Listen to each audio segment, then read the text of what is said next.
Sustainable development. Sustainable development किंवा मराठीमध्ये शाश्वत विकास. शाश्वत विकास. ठीक आहे. आता विकास म्हणजे काय, तर तुम्हाला सगळ्यांना माहिती आहे की डेव्हलपमेंट. ठीक आहे. आता जर आपण एका व्यक्तीच्या लेवलवर बघितलं, एक वैयक्तिक उदाहरण बघितलं. आता उदाहरणार्थ मी आहे, तर माझा विकास म्हणजे काय, माझं डेव्हलपमेंट म्हणजे काय, त्याला आपण मराठीमध्ये म्हणजे इंग्लिशमध्ये पर्सनल डेव्हलपमेंट म्हणूयात. मग त्याच्यामध्ये काय येतं, मला चांगलं शिक्षण मिळालं पाहिजे, मला चांगलं सराउंडिंग मिळालं पाहिजे, मला फ्रेश हवा मिळाली पाहिजे, मला फ्रेश वातावरण मिळालं पाहिजे. ठीक आहे. आपण एक टॉपिक बघितला होता की शुद्ध वातावरण, चांगलं वातावरण हा एक मूलभूत अधिकार आहे. प्रत्येकाला चांगलं वातावरण मिळणं, स्वच्छ पिण्याचं पाणी मिळणं, ऑक्सिजन मिळणं हा सगळ्यांचा मूलभूत अधिकार आहे. राईट. मग त्याच्यामुळे मला लहानपणी चांगलं शिक्षण मिळालं असेल, मला चांगलं आरोग्य मिळालं असेल, मला चांगलं पर्यावरण मिळालं असेल, माझ्यामध्ये स्किल डेव्हलपमेंट झालं असेल, तर याचा अर्थ आपण काय समजूयात की माझा विकास झालेला आहे. ठीक आहे. तर हा जो विकास आहे तो जेव्हा आपण आपल्या देशाच्या लेवलवर बघतो, संपूर्ण देश किंवा देशाची अर्थव्यवस्था आपण समोर ठेवतो, देशाचे लोक किंवा देशाचे नागरिक आपण समोर ठेवतो, त्यांच्या दृष्टीने जेव्हा आपण बघतो तेव्हा आपण विकास हा याचा जो अर्थ आहे तो खूप व्यापक होऊन जातो, खूप ब्रॉड त्याचा अर्थ होऊन जातो. ठीक आहे. आपल्याला जो अभ्यास करायचा आहे तो आपल्याला संपूर्ण देश समोर ठेवून आपल्याला अभ्यास करायचा आहे की देशाचा विकास कसा होईल. मग देशाच्या विकासामध्ये काय काय गोष्टी येतात, तर सगळ्यात महत्वाचं म्हणजे चांगलं आरोग्य मिळालं पाहिजे. ठीक आहे. चांगलं आरोग्य मिळालं पाहिजे, चांगलं शिक्षण मिळालं पाहिजे, चांगले कौशल्य त्यांना मिळालं पाहिजे. ठीक आहे.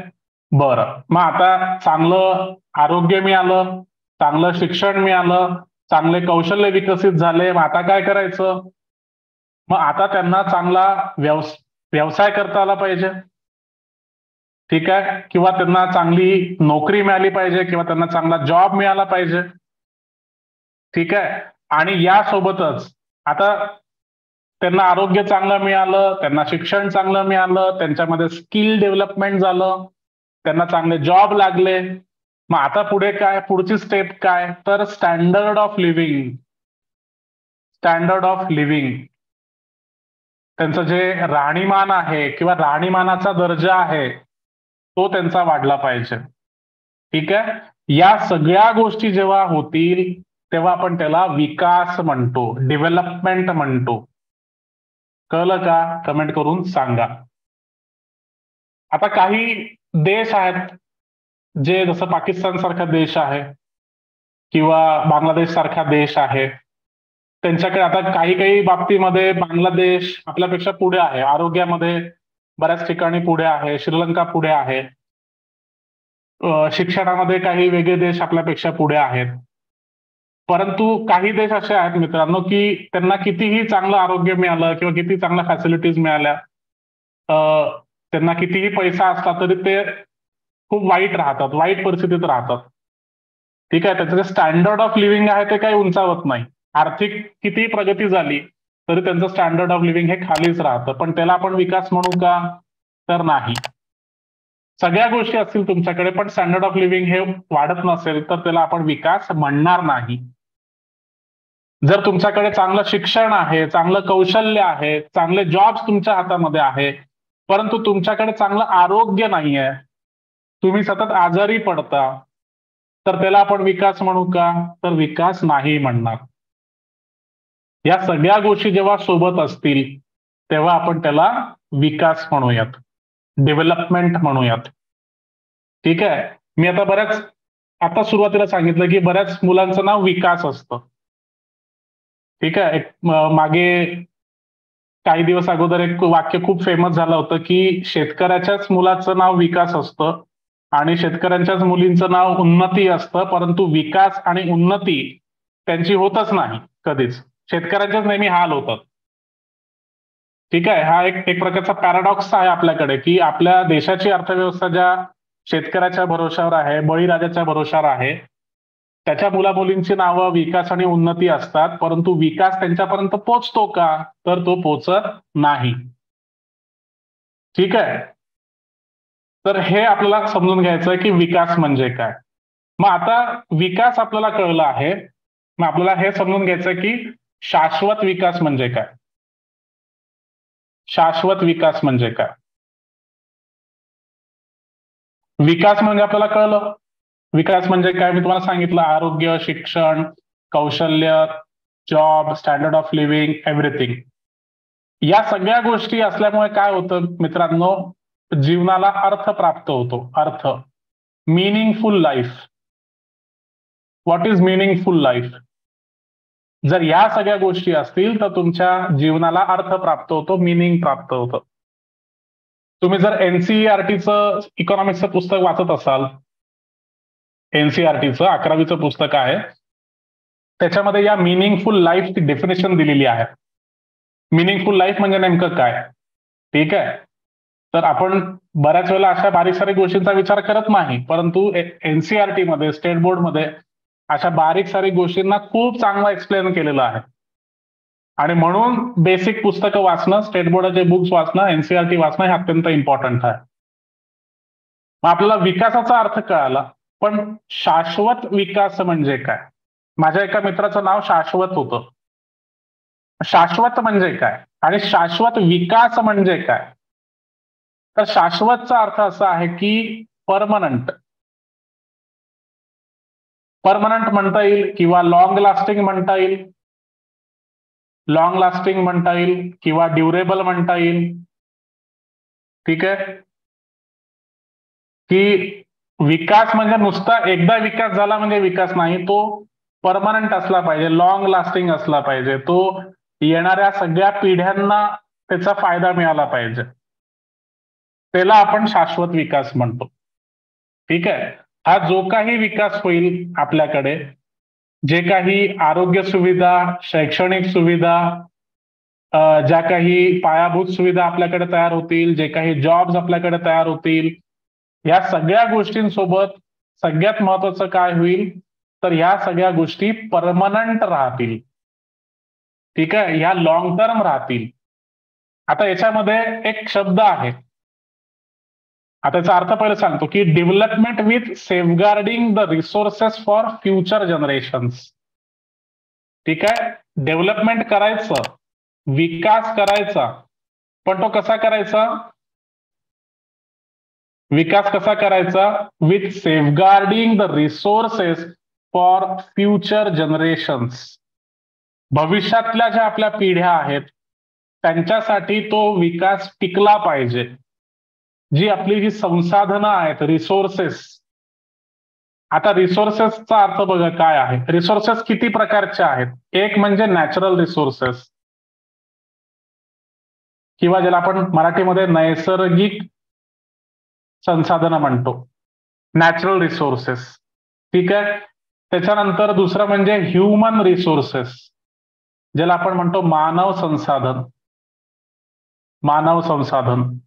तिसरा प्रकार आहे कॅपिटल रिसोर्सेस, म्हणजे काय? वित्तीय संसाधन. वित्तीय संसाधन.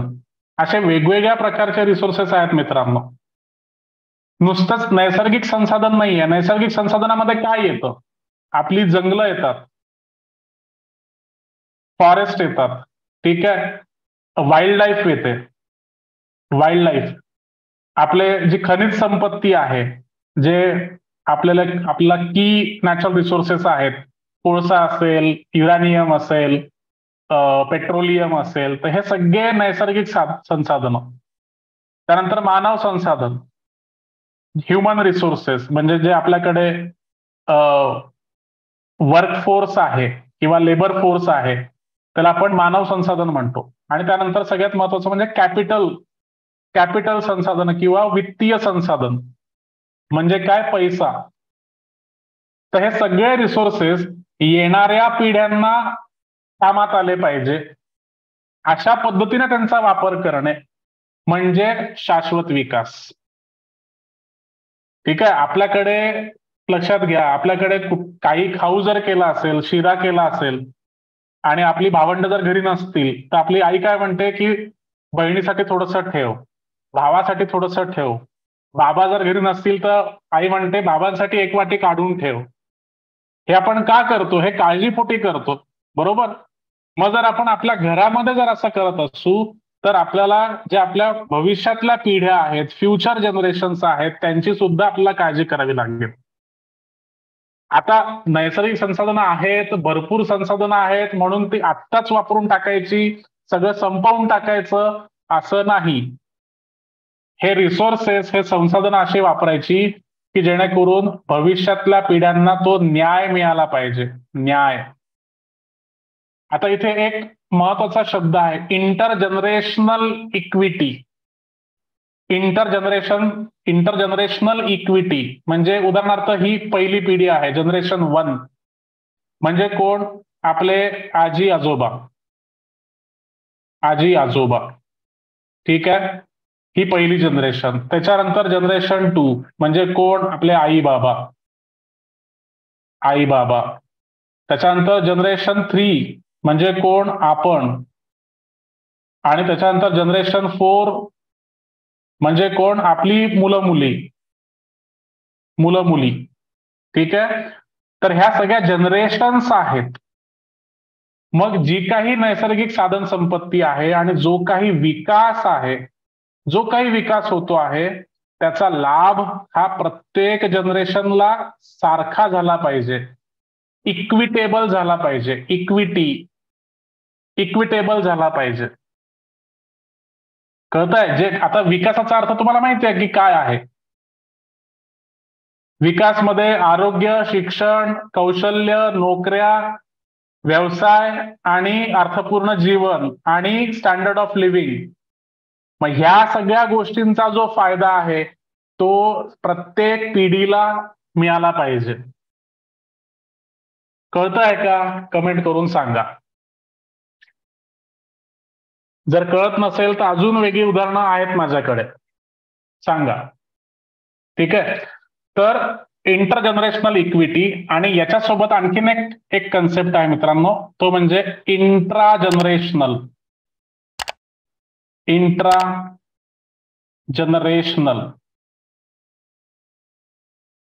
आता इंटर आणि इंट्रा याचा अर्थ काय हे समजून घ्या. इंटर आणि इंट्रा. आता त्यासाठी थोडंसं मला ड्रॉइंग काढावं लागणार आहे. मी तुम्हाला आत्ताच स्केच करून सांगितलं होतं, जनरेशन 1, त्याच्यानंतर जनरेशन 2, त्याच्यानंतर जनरेशन 3, त्याच्यानंतर जनरेशन 4 अँड सो ऑन. तर याच्यातली जी इक्विटी आहे, याच्यामधली जी समता आहे, त्याला आपण म्हणतो इंटरजनरेशनल. इंटर. ठीक आहे. आता इंट्रा म्हणजे काय? Intra generational. आता उदाहरणार्थ ही जनरेशन आहे. आता या जनरेशन मध्ये इक्विटी पाहिजे. कशी इक्विटी पाहिजे? उदाहरणार्थ जेंडर. एकच पिढी असेल, एकाच पिढीमधली जी लोक आहेत, एकाच पिढीमधली जी लोकसंख्या आहे, त्याच्यामध्ये जेंडर इक्विटी पाहिजे. म्हणजे मेल आणि फिमेल यांच्यामध्ये ती इक्विटी पाहिजे. या दोघांनाही त्या विकासाचा फायदा मिळाला पाहिजे. त्यानंतर रुरल वर्सेस अर्बन. ग्रामीण भागातल्या लोकांनाही त्याचा फायदा मिळाला पाहिजे, शहरी भागातल्या लोकांनाही त्याचा फायदा मिळाला पाहिजे. त्यानंतर जेवढेही समाजातले घटक आहेत, SC असतील, ST असतील, OBC असतील, मायनॉरिटी असतील, ट्रायबल असतील, या सगळ्यांना त्याचा इक्वल फायदा मिळाला पाहिजे. इक्विटी असली पाहिजे. आता इक्विटी आणि इक्वालिटी,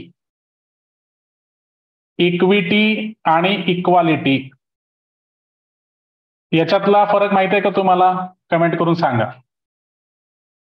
आता हा जो कन्सेप्ट आपण बघतोय तो इक्विटीचा बघतोय. Equity intergenerational equity, intragenerational equity. आता इक्विटी आणि इक्वालिटी मध्ये काय फरक आहे हे समजून घेतलं पाहिजे. इक्वालिटीचा अर्थ पहिले समजून घ्या. इक्वालिटी पुन्हा एकदा स्केच करायचा आहे मला. इक्वालिटी म्हणजे काय? इक्वालिटी, आता याच्यामध्ये 4 लोक आहेत, ए बी सी डी.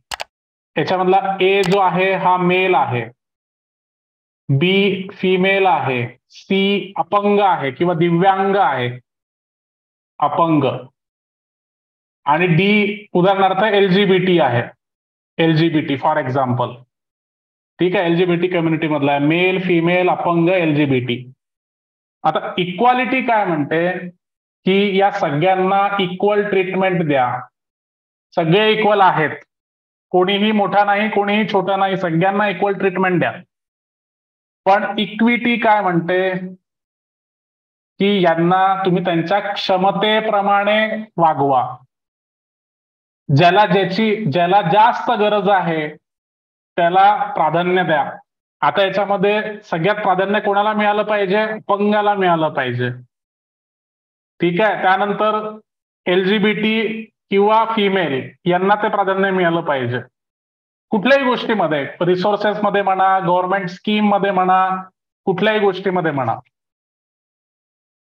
ठीक आहे, आता सिंपल अजून एक सिंपल एक्झाम्पल द्यायचं म्हटलं तर उदाहरणार्थ एक रेस आहे, एक रेस, आपण एक शर्यत ठेवलेली आहे, रेस आहे 100 मीटरची, पॉइंट ए पासून पॉइंट बी पर्यंत जायचं आहे, 100 मीटर रेस आहे. ठीक आहे, मग आता याच्यामध्ये एक मेल आहे, एक फिमेल आहे, एक चाइल्ड आहे, एक लहान मूल आहे, एक दिव्यांग आहे, एक अपंग व्यक्ती आहे. मग जर आपण सगळ्यांसाठी एकच क्रायटेरिया ठेवला की 20 सेकंदामध्ये ही रेस पूर्ण करा, तर सगळ्यांना शक्य आहे का? नाही. सांगा बरं, प्रत्येकासाठी 20 सेकंदामध्ये हे पार करणं शक्य राहील का? सांगा मला, पटापट सांगा. 100 मीटरची रेस आहे, पॉइंट ए पासून पॉइंट बी पर्यंत जायचं आहे, मेल आहे, त्याच्यामध्ये एक फिमेल आहे, एक चाइल्ड आहे आणि एक डिसेबल्ड आहे, दिव्यांग आहे. नाही. मग ही जर अट ठेवली तर आपण त्याला काय म्हणणार? इक्वालिटी म्हणणार. इक्वालिटी. ठीक आहे, आणि जर आपण अशी अट ठेवली की जे कोणी मेल्स असतील त्या मेल्सनी 20 सेकंदामध्ये रेस पार केली पाहिजे, ज्या कोणी फिमेल्स असतील त्यांनी 30 सेकंदामध्ये रेस पार केली पाहिजे, जे कोणी चिल्ड्रन असतील त्यांनी 40 सेकंदामध्ये रेस पार केली पाहिजे, आणि जे दिव्यांग असतील त्यांनी 2 मिनिटांमध्ये ही रेस पूर्ण केली पाहिजे. याला आपण काय म्हणू? इक्विटी म्हणू. कळलंय का? सांगा. इक्विटी आणि इक्वालिटी मधला फरक कळला का? सांगा. आता तुम्हाला एकदम क्लिअर झालेलं असेल, एकदम क्रिस्टल क्लिअर झालं असेल. समता आणि समानता, आता ऍक्च्युली आपण समता आणि समानता हे आलटून पालटून वापरतो. ठीक आहे, पण इंग्लिश जेव्हा शब्द म्हणाल तुम्ही इक्विटी आणि इक्वालिटी, तेव्हा तुम्हाला अजून क्लिअर होईल. मग त्याच्यामुळे इक्वालिटी जो आहे हा थोडासा निगेटिव्ह कन्सेप्ट आहे मित्रांनो, लक्षात घ्या. इक्वालिटी हा थोडासा निगेटिव्ह कन्सेप्ट आहे, त्याच्यामध्ये प्रत्येकाला न्याय मिळत नाही इक्वालिटीमध्ये. पण न्याय कुठे मिळतो? इक्विटीमध्ये न्याय बरोबर सगळ्यांना मिळतो.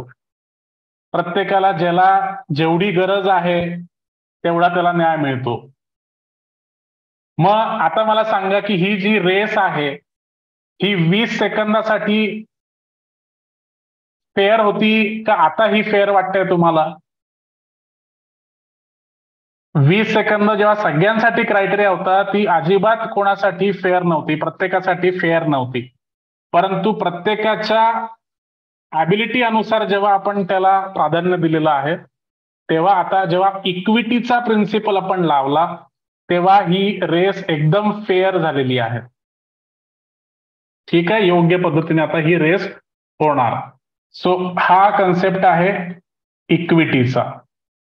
ठीक आहे, आणि पुन्हा मी तेच सांगितलं की आपण हे जे शब्द आहे समानता आणि समता हे आलटून पालटून वापरतो, परंतु जेव्हा इंग्लिश शब्द तुम्ही घ्याल तेव्हा आणखीन क्लिअर तुम्हाला समजेल हे. ठीक आहे, पण तुम्हाला जर कळत असेल समता आणि समानता मधला फरक तर काही प्रॉब्लेम नाही. मग आता इंट्रा जनरेशनल म्हणजे काय आणि इंटर जनरेशनल म्हणजे काय?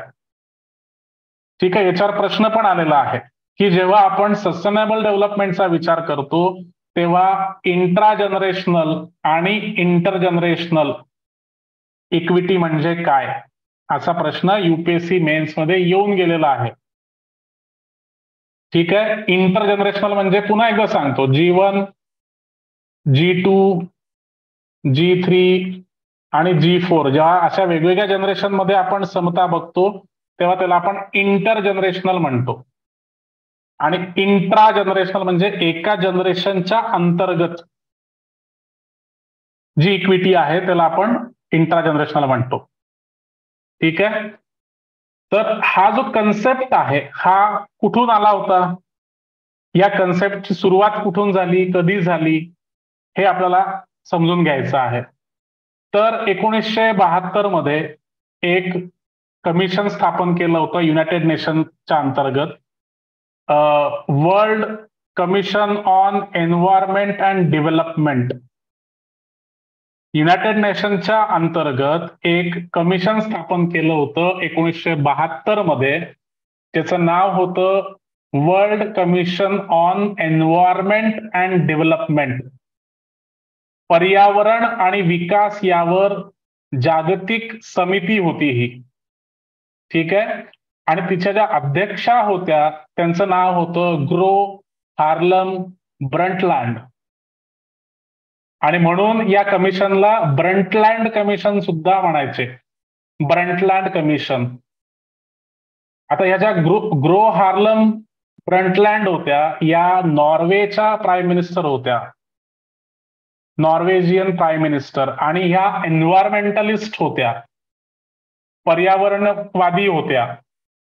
आणि म्हणून त्यांना या समितीचं अध्यक्ष बनवण्यात आलं, ग्रो हार्लम ब्रंटलँड.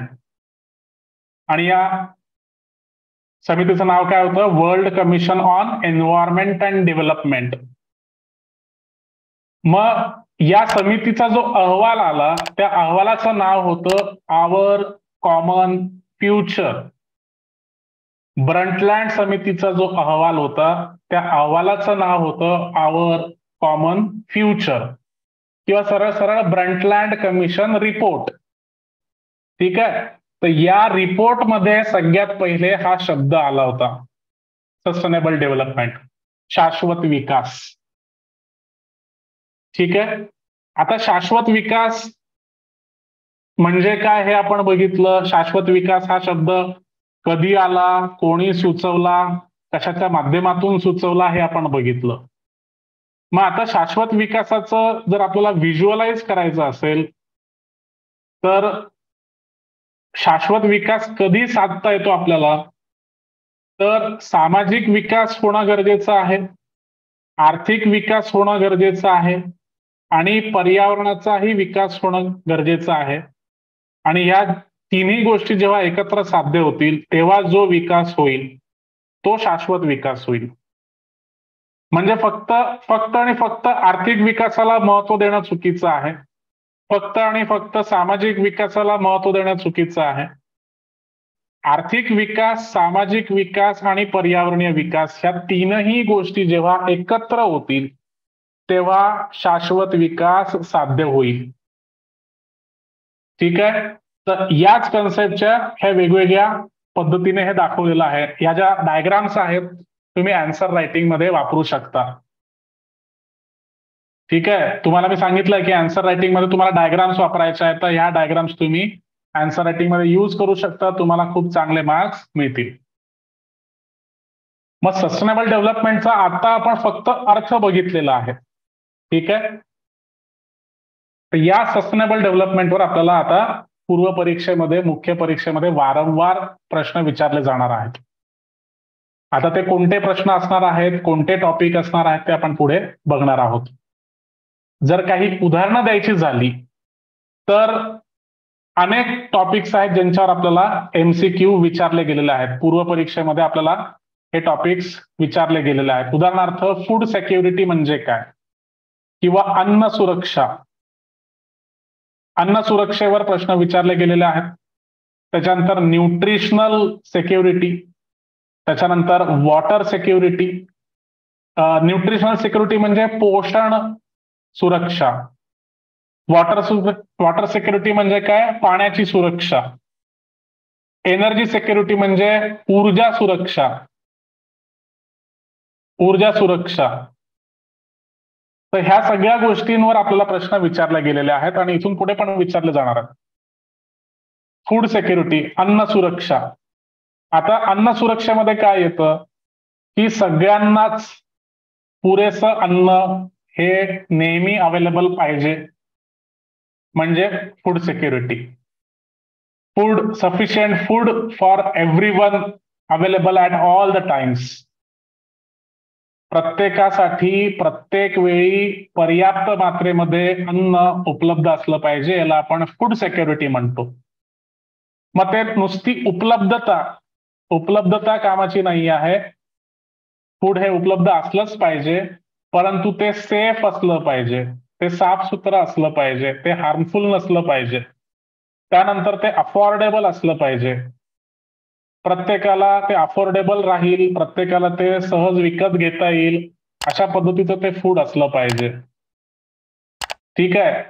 प्रत्येकासाठी ते ऍक्सेसिबल असलं पाहिजे, म्हणजे भरपूर फूड अवेलेबल आहे परंतु ते ऍक्सेसिबलच नाहीये, म्हणजे त्या अन्नापर्यंत पोचताच येत नाहीये आपल्याला, किंवा ते अन्न तुमच्यापर्यंत पोचत नाही आहे, असं राहून चालणार नाही. ते ऍक्सेसिबल असलं पाहिजे, ते अफोर्डेबल असलं पाहिजे, ते सेफ असलं पाहिजे आणि ते नेहमी उपलब्ध असलं पाहिजे आणि पर्याप्त मात्रेमध्ये उपलब्ध असलं पाहिजे. मग फूड सिक्युरिटी जेव्हा आपण म्हणतो तेव्हा त्याचे हे सगळे अर्थ होतात. प्रत्येकासाठी पर्याप्त मात्रेमध्ये अन्न उपलब्ध असणे, ते सेफ असणे, अफोर्डेबल असणे, ऍक्सेसिबल असणे. मग तसंच जेव्हा आपण न्यूट्रिशनल सिक्युरिटी म्हणतो तर त्याचाही अर्थ सेम आहे. जेव्हा आपण वॉटर सिक्युरिटी म्हणतो त्याचाही अर्थ सेम आहे. जेव्हा ऊर्जा सुरक्षा म्हणतो त्याचाही अर्थ सेम आहे. आता महाराष्ट्रावर एक ऊर्जा संकट आहे, तुम्हाला सगळ्यांना त्याची कल्पना असेल. आहे का कल्पना? कमेंट करून सांगा. महाराष्ट्रावर एक ऊर्जा संकट आलेलं आहे. कसलं ऊर्जा संकट? की इलेक्ट्रिसिटी डिपार्टमेंटचे सगळे कर्मचारी 3 दिवसासाठी संपावर गेलेले आहेत. ठीक आहे, सगळीकडे प्रॉब्लेम होतो आहे. ओके, जिथे लाईन गेलेली आहे तिथे लाईन परत कधी येईल काहीही सांगता येत नाही. बरोबर. याच्या अगोदर जर तुम्ही मागच्या वर्षी बघितलं असेल, तुमचं जर लक्ष असेल, कोविड-19 पिरियडमध्ये किंवा लॉकडाऊन पिरियडमध्ये आपल्या महाराष्ट्रावर असंच एक ऊर्जा संकट आलं होतं. काय ऊर्जा संकट होतं ते? आपल्या महाराष्ट्राकडे असलेला कोळसा संपलेला होता आणि फार तर फार एक आठवडा किंवा एक वीक तो कोळसा पुरेल एवढ्याच कोळशाचा साठा होता आणि केंद्राकडून कुठल्या प्रकारचा कोळसा येत नव्हता. आणि राज्य शासन आणि केंद्र शासनामध्ये भांडणं सुरू होती. केंद्रामध्ये सरकार होतं बीजेपीचं, मोदी सरकार होतं, आणि राज्यामध्ये सरकार होतं महाविकास आघाडीचं सरकार. मग याच्यामध्ये रस्सीखेच चालू होती रिसोर्सेससाठी, संसाधनांसाठी. तर अशा पद्धतीचं ऊर्जा संकट लॉकडाऊनमध्ये पण महाराष्ट्रावर होतं, आजही महाराष्ट्रावर आहे. पण आजचं जे ऊर्जा संकट आहे ते वेगळ्या कारणांसाठी आहे. ठीक आहे. खाजगीकरणाच्या विरोधामध्ये MSEBीच्या सगळ्या ज्या ऊर्जा विभागाच्या सगळ्या कर्मचाऱ्यांनी आंदोलन केलेलं आहे, स्ट्राईक केलेली आहे. मग food security, nutritional security, water security, energy security हे सगळे टॉपिक्स कशाशी संबंधित आहे? सस्टेनेबल डेव्हलपमेंटशी संबंधित आहे. अर्बनायझेशन, शहरीकरणाच्या समस्या, या सर्व गोष्टी सुद्धा शाश्वत विकासाशी संबंधित आहे. दारिद्र्य निर्मूलन, ह्या सुद्धा गोष्टी शाश्वत विकासाशी संबंधित आहेत. इनइक्वॅलिटी किंवा विषमता. आता विषमता आपल्याकडे अनेक प्रकारची आहे. एक म्हणजे सामाजिक विषमता, दुसरी म्हणजे आर्थिक विषमता, तिसरी म्हणजे जेंडर विषमता किंवा लैंगिक विषमता. तर ही सगळ्या प्रकारची विषमता कमी झाली पाहिजे, हेही शाश्वत विकासाशी संबंधित आहे. ठीक आहे. जर विषमता असेल समाजामध्ये, आर्थिक विषमता असेल, सामाजिक विषमता असेल, तर आपलं जे गोल काय माहिती आहे ना,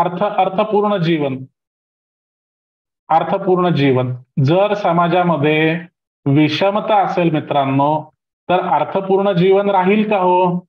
नाही राहणार. मग त्याच्यामुळे समाजातली विषमता दूर करणे म्हणजे हे सुद्धा शाश्वत विकासाशी संबंधित आहे, कारण ह्या सगळ्या गोष्टी आपल्या अर्थपूर्ण जीवनाशी संबंधित आहेत. त्याच्यानंतर हेल्थ, आरोग्य आणि शिक्षण. आता हे तर मी तुम्हाला सांगितलंच की हे विकासाशी डायरेक्टली संबंधित आहे. मग आता याचा अर्थ तुम्हाला कळला का मित्रांनो? सांगा मला की शाश्वत विकास हा अर्थपूर्ण जीवनाशी संबंधित आहे, किंवा अर्थपूर्ण जीवन जगण्यासाठी ज्या काही गोष्टी असतील, जे कोणतेही टॉपिक असतील, ते सगळे सिलेबसशी संबंधित आहे. मला सांगा कमेंट करून. अर्थपूर्ण जीवनासाठी किंवा अर्थपूर्ण जीवन जगण्यासाठी जे कोणते फॅक्टर्स, जे कोणते घटक महत्वाचे आहेत, ते सगळे सस्टेनेबल डेव्हलपमेंटशी संबंधित आहेत, आहे की नाही? म्हणजे मला दुसऱ्या पद्धतीने सांगतो, मला नेमकं काय म्हणायचं आहे की शाश्वत विकासचा अभ्यास करतोय आपण. मग आता त्याच्यामध्ये काय काय येतं, कोणते कोणते घटक येतात? मग आपण जर सरळ बघितलं की त्या गोष्टीचा आपल्या जीवनावर परिणाम होणार आहे का? अर्थपूर्ण जीवन जगण्यावर परिणाम होणार आहे का? मग जर त्या गोष्टीचा आपल्या जीवनावर परिणाम होत असेल, तर ती प्रत्येक गोष्ट या सस्टेनेबल डेव्हलपमेंटच्या अंतर्गत येते. ठीक आहे. स्वच्छ पाणी असेल, सॅनिटायझेशन म्हणजे स्वच्छता, मग हे सुद्धा अर्थपूर्ण जीवनाशी संबंधित आहे आणि त्याच्यामुळे हे सुद्धा सस्टेनेबल डेव्हलपमेंटच्या अंतर्गत येतं. मग ह्या ज्या सगळ्या गोष्टी आहेत मित्रांनो, ज्या सस्टेनेबल डेव्हलपमेंटच्या अंतर्गत येतात, त्याच्यासाठी आपल्याकडे आहेत सस्टेनेबल डेव्हलपमेंट गोल्स. संयुक्त राष्ट्रसंघाची शाश्वत विकास उद्दिष्टे. संयुक्त राष्ट्रसंघाची शाश्वत विकास उद्दिष्टे. आता काय होतं बघा, पार्श्वभूमी बघा. आपण जेव्हा 2000 हे वर्ष क्रॉस केलं, तर संयुक्त राष्ट्रसंघाने हे ठरवलं, संयुक्त राष्ट्रसंघाच्या सगळ्या मेंबर्सनी ठरवलं की आपण सहस्त्र कंप्लीट केलेला आहे, म्हणजे 1000 वर्षांचा प्रवास आपण पूर्ण केलेला आहे. म्हणजे 1000 AD पासून तर 2000 AD पर्यंत असा आपण 1000 वर्षांचा प्रवास कंप्लीट केलेला आहे. मग जेव्हा आपण 1000 वर्ष पूर्ण करतो, या 1000 वर्षामध्ये आपण किती विकास साध्य केलेला आहे, कसं मोजणार? मग यासाठी आपण काही लक्ष ठेवले, काही टार्गेट्स ठेवले, ज्याला आपण म्हणतो मिलेनियम डेव्हलपमेंट गोल्स. सहस्त्रक विकास उद्दिष्टे. एक सहस्त्रक आपण जेव्हा कंप्लीट केलं, तर या सहस्त्रक म्हणजे 1000 वर्षांमध्ये आपण काय विकास केला हे मोजण्यासाठी सहस्त्रक विकास उद्दिष्टे किंवा मिलेनियम डेव्हलपमेंट गोल्स हे ठरवले गेले. हे किती गोल्स होते? 8 गोल्स होते. आणि याचं डेडलाईन काय होतं, याचं टार्गेट काय होतं? 2015. आणि 2015 पर्यंत सगळ्याच देशांनी, युनायटेड नेशनच्या जेवढेही मेंबर्स आहेत, प्रत्येक देशाला हे 8 जे लक्ष्य आहेत, 8 जे उद्दिष्ट आहेत, ते कंप्लीट करायचे होते, ज्याला आपण मिलेनियम डेव्हलपमेंट गोल्स म्हणतो किंवा MDG म्हणतो. मग 2015 गेलं, त्याच्यानंतर 2015 मध्ये आपण पुन्हा काही लक्ष ठेवले 2030 पर्यंतचे, 2030 पर्यंतचे, आणि त्यांना आपण नाव काय दिलं, सस्टेनेबल डेव्हलपमेंट गोल्स, शाश्वत विकास उद्दिष्टे. ठीक आहे. आणि हे गोल्स आता किती आहेत, हे 17 गोल्स आहेत, आणि या 17 गोल्स मध्ये 169 टार्गेट्स आहेत, 169 टार्गेट्स आहेत. ठीक आहे. 2015 पर्यंत आपण काय ठरवलं होतं की आपल्याला विकास उद्दिष्टे साध्य करायची आहेत, विकास साध्य करायचा आहे. परंतु 2015 नंतर आपल्याला जाणवलं की केवळ विकास महत्वाचा नाही, तर तो विकास हा शाश्वत असला पाहिजे, तो परमनंट असला पाहिजे, तो लॉंग टर्म असला पाहिजे. आणि म्हणून 2016 ते 2030 पुन्हा आपण 15 वर्षाचं टार्गेट ठेवलं, आणि या 15 वर्षांमध्ये आपल्याला हे 17 गोल्स कंप्लीट करायचे आहेत, अचीव्ह करायचे आहेत. ठीक आहे. मग त्याच्यामुळे हे जे मिलेनियम डेव्हलपमेंट गोल्स आहेत, सस्टेनेबल डेव्हलपमेंट गोल्स आहेत, हे दोन्ही गोल्स सस्टेनेबल डेव्हलपमेंट या कन्सेप्टच्या अंतर्गत येतात. आणि त्यामुळे मिलेनियम डेव्हलपमेंट गोल्स असो, MDG असो, किंवा सस्टेनेबल डेव्हलपमेंट गोल्स असो, किंवा शाश्वत विकास उद्दिष्टे असो, या दोन्ही टॉपिक्सवर दरवर्षी राज्यसेवा पूर्व परीक्षेमध्ये प्रश्न विचारला जातो. तुम्ही अगदी 2012 पासून तर 2021 पर्यंतच्या परीक्षा बघितल्या मित्रांनो, तर तुम्हाला प्रत्येक पूर्व परीक्षेमध्ये एकतर मिलेनियम डेव्हलपमेंट गोलवर प्रश्न सापडेल किंवा सस्टेनेबल डेव्हलपमेंट गोल्सवर सापडेल. काही वर्षी तर तुम्हाला दोन्ही टॉपिकवर प्रश्न विचारलेले आहेत. दरवर्षी हमखास प्रश्न फिक्स आहे. ठीक आहे. आता तुम्हाला होमवर्क काय आहे, आता तुम्हाला मी होमवर्क देणार आज. तुम्ही सगळ्यांनी मिलेनियम डेव्हलपमेंट गोल्सची यादी करायची आहे आणि सस्टेनेबल डेव्हलपमेंट गोल्सची यादी करायची आहे. नेटवर शोधा, तुम्हाला अगदी पटकन सापडून जाईल. कळलंय का? मिलेनियम डेव्हलपमेंट गोल्स किती आहेत? 8, आणि सस्टेनेबल डेव्हलपमेंट गोल किती आहेत? 17. आणि 17 सोबत 169 टार्गेट्स पण आहेत. टार्गेट्सची पण यादी तुम्हाला करायची आहे. बघूयात जमतं का, सांगा. जमेल का मला कमेंट करून सांगा, पटापट सांगा. आणि या टॉपिकवर साधे प्रश्न येतात. या टार्गेट्सवर खूप कमी प्रश्न आलेले आहेत. ठीक आहे.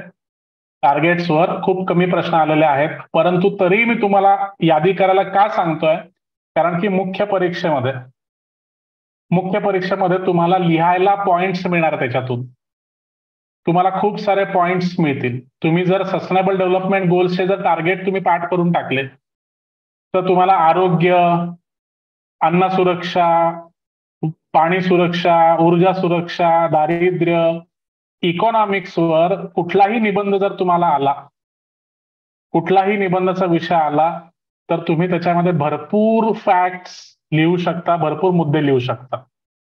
म्हणून मुख्य परीक्षेच्या दृष्टीने हे टार्गेट्स महत्वाचे आहेत. हे होमवर्क आहे तुम्हाला.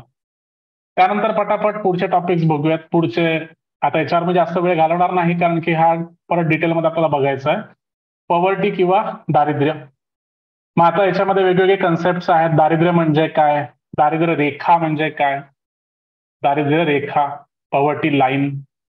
मग आता बिलो पॉवर्टी लाईन म्हणजे काय, अबव्ह पॉवर्टी लाईन म्हणजे काय, मल्टी डिमेन्शनल पॉवर्टी इंडेक्स किंवा बहुआयामी दारिद्र्य निर्देशांक म्हणजे काय, ह्युमन पॉवर्टी इंडेक्स, मानव दारिद्र्य निर्देशांक म्हणजे काय, हंगर म्हणजे काय, भूक म्हणजे काय, किंवा कुपोषण म्हणजे काय. ठीक आहे. आणि दारिद्र्य आणि कुपोषण याच्यामध्ये फरक काय. त्यानंतर माल न्यूट्रिशन म्हणजे काय. ठीक आहे. आता हंगर म्हणजे भूक, एवढं लक्षात घ्या, आणि माल न्यूट्रिशन म्हणजे कुपोषण. ठीक आहे. मग भूक आणि दारिद्र्य याच्यामध्ये काय फरक आहे. आणि कुपोषण म्हणजे काय?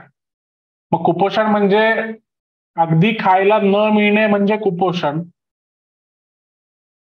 एवढाच अर्थ होतो का सांगा बरं? अगदी खायला न मिळणे पोषण, अगदी खायला न मिळणे प्रोटीन्स, फॅट्स, फायबर्स, कार्बोहायड्रेट्स, याचं जे अजिबात या गोष्टी न मिळणे, नीट न मिळणे, याची कमतरता म्हणजेच कुपोषण का? तर नाही. याचं अति प्रमाणात सेवन म्हणजे अति खाणं, भरपूर खाणं, गरज नसताना खाणं, ओबेसिटी होणं, तर हे सुद्धा कुपोषण आहे, हे सुद्धा मालन्यूट्रिशन आहे. ठीक आहे. आणि हाईट आणि वेटवर ते डिपेंड असतं की तुम्ही मालन्यूट्रिशन आहे की नाही तुमचं. ठीक आहे. त्याच्यानंतर गिनी कोइफिशियंट म्हणजे काय? असे मग भरपूर कन्सेप्ट आहेत. आता मी याच्यामध्ये डीपमध्ये जाणार नाही. दारिद्र्याचा कन्सेप्ट तुम्हाला सगळ्यांनाच माहिती आहे. पुढे जाऊयात. इन्क्लुजन. इन्क्लुजन म्हणजे काय? तर समावेशन. समावेशन. समावेशन म्हणजे काय? समावेश म्हणजे काय? समावेश म्हणजे काय किंवा इन्क्लूड करणे म्हणजे काय? इन्क्लूड करणे म्हणजे काय? आता फॉर एक्झाम्पल आपण सगळ्यांनी मिळून एक व्हॉट्सअप ग्रुप बनवला. आपला जो व्हॉट्सअप ग्रुप आहे, ठीक आहे, आपला बॅचचा एक सेपरेट व्हॉट्सअप ग्रुप आहे. ठीक आहे. कुठल्याही नवीन विद्यार्थ्याची ऍडमिशन झाली तर आपण काय करतो? त्याला सामावून घेतो, त्याला इन्क्लूड करून घेतो. ठीक आहे. याला आपण काय म्हणतो? समावेश करणे किंवा इन्क्लूड करणे. ठीक आहे. जोडून घेणे, एकमेकांना जोडून घेणे. ठीक आहे. बरं, आता समावेशांचा अर्थ तुम्हाला कळला, समावेशचा अर्थ कळला. पण मग इकॉनॉमीमध्ये समावेशांचा अर्थ काय? तर आपल्या कंटेक्समध्ये इन्क्लुजनचा अर्थ दोन आहे मित्रांनो, दोन अर्थ आहे. एक आहे सामाजिक समावेशन आणि एक आहे आर्थिक समावेशन. सामाजिक समावेशन आणि आर्थिक समावेशन. ठीक आहे. आता सामाजिक समावेशन म्हणजे काय? सामाजिक समावेशन म्हणजे काय? की जे वंचित घटक आहेत, वंचित घटक आहेत किंवा ज्यांच्यावर ऐतिहासिक अत्याचार झालेले आहेत, हिस्टॉरिकल इनजस्टिस ज्यांच्यावर झालेला आहे, अशा लोकांना समाजामध्ये सामावून घेणे म्हणजे सामाजिक समावेशन. ठीक आहे. उदाहरणार्थ जे काय म्हणतात त्याला, अछूत होते किंवा काय अनटचेबल्स होते, अनटचेबल्स, मग यांना ते अनटचेबिलिटी बॅन करून यांना समाजामध्ये सामावून घेणे म्हणजे सामाजिक समावेशन. ठीक आहे. मग अशा लोक की ज्यांना आतापर्यंत कुठल्याच आर्थिक घडामोडीमध्ये ज्यांनी भाग घेतला नाहीये, जे आर्थिक घडामोडी किंवा आर्थिक ज्या सुविधा आहेत त्यांच्यापासून वंचित आहेत, अशा लोकांना आर्थिक घडामोडींमध्ये सामावून घेणे किंवा अशा लोकांपर्यंत आर्थिक सुविधा पोहोचवणे म्हणजे आर्थिक समावेशन. ज्या व्यक्तीचं बँक अकाउंट नाही आहे त्याचं बँक अकाउंट उघडून देणे म्हणजे आर्थिक समावेशन. ज्या व्यक्तीने आतापर्यंत कुठला विमा घेतलेला नाहीये त्याचा विमा उतरवणे म्हणजे आर्थिक समावेशन. ज्या व्यक्तीला आपला व्यवसाय वृद्धीसाठी कर्ज पाहिजे आहे त्या व्यक्तीला कर्ज मिळवून देणे म्हणजे आर्थिक समावेशन. ज्या व्यक्तीला आपल्या नातेवाईकांना पैसे पाठवायचे आहेत तो पाठवू शकत नाही, मग बँकेच्या माध्यमातून पैसे पाठवून घेणे त्याला आपण म्हणतो आर्थिक समावेशन. ज्या व्यक्तीला आपली मजुरी, जी डे टू डे मजुरी मिळते, ते पैसे सांभाळून ठेवता येत नाही, चोरीला जातात, मग अशा व्यक्तीला डाकघरमध्ये डाक विमा योजना असेल किंवा पोस्ट ऑफिस सेव्हिंग अकाउंट त्याचं ओपन करणे म्हणजे आर्थिक समावेशन. झिरो बॅलन्स अकाउंट उघडून देणे म्हणजे आर्थिक समावेशन.